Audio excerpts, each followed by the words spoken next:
Hi guys! Welcome to my vlog. Kumusta kayong lahat? Na-miss ko kayong lahat. Ang mga legit followers ko, na-miss ko.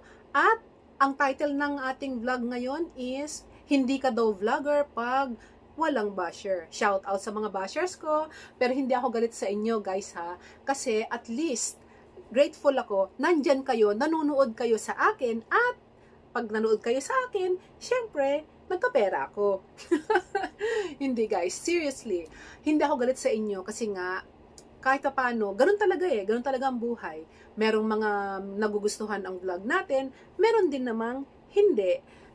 By the way guys, disclaimer lang ha, hindi ako malaking vlogger. Isang maliit lang na content creator ako. Nag-share lang ako sa inyo ng mga experiences ko, o product review rin tayo, or kung paano pagkuha ng ganito, paano pagpunta sa ganyan, diba? Like yung mga sinishare ko sa inyo, yung mga birth certificate, paano mag-ayos, kumuha ng passport, etc. Product review, medicines sa mga alaga kong fur babies, yung mga ganun. Kung ano yung mga experiences ko, is sinishare ko dito.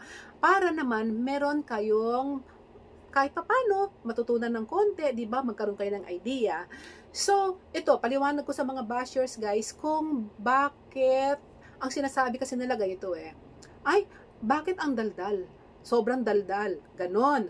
Or, pasikot-sikot, ba't hindi na lang direct to the point? Ganon ang sinasabi ng mga bashers sa akin.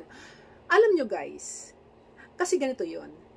Ang mga vlogger kasi, pag umupo dito sa harapan ng camera, madaldal talaga yan. Kaya kami nag-vlog Kaya kami naging vlogger, di ba? At saka hindi ho pwede kasi na yung sabi direct to the point. Alam nga naman, pag umupo kami rito, magandang product to. Bili kayo.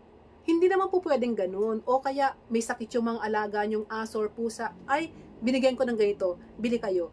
Hindi rin ho po pwede ng ganun. Kailangan talaga detalyado pag nag-share kami sa inyo, para makuha ninyo kung ano yung ibig namin sabihin, or hindi, or maintindihan niyo yung mabuti.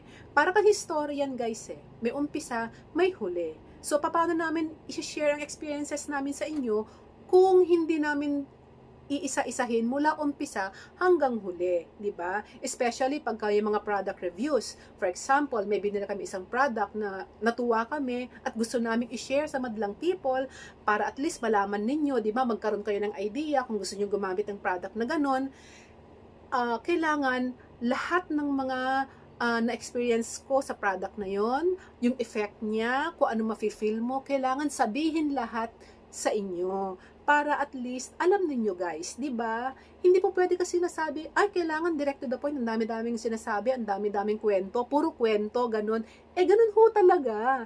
Kaya nga, kaya humahaba ang video, kailangan naming isa-isahin, kailangan naming i-share lahat kung ano alam namin about that product, para pag bumili kayo, hindi kayo nangangapa, di ba? At least, alam ninyo, di ba? Kahit paano alam ninyo kung effective ba or not, 'di ba? Kung ano yung mafe-feel mo pag ginamit mo 'yun, or kung ano ang may experience mo while using that product, ganun 'yun. Kaya nga 'yun, guys. Hindi kaya lalo niyo ako i-bash pag umupo ako dito sa harapan ng camera tapos wala akong gagawin, 'di ba?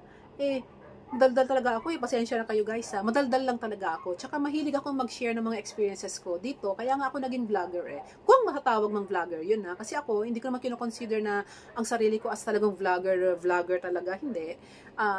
Sinashare ko lang sa inyo para at least magkaroon lang kayo ng idea. Ganon. So yeah. Sa mga, sa mga bashers ko guys, hindi ako galit sa inyo. Thankful ako kasi nandyan kayo. Andyan yung mga legit followers ko, andyan ang mga bashers ko. So, okay lang sa akin, 'di ba? Dagdag views 'yun, 'di ba? Kaya wag na kayong magagalit. Good vibes lang lagi. Kasi nga pag nagagalit kayo sa akin, papangit kayo. So, yun lang guys. Share ko lang sa inyo. Ang sabi kasi nila, hindi ka vlogger pag walang basher. So, ibig mo sabihin, vlogger talaga ako? Oh? So, bye na ngayon guys. Sa susunod na lang ulit. Kita-kits ulit. Bye! Gawa na ako ng isang video. Product review. Ayan mahaba yon. Baka mamaya basya naman ako. Kasi syempre, pag product review, mahaba talaga. So, that's it guys. See you again. Bye. Ciao.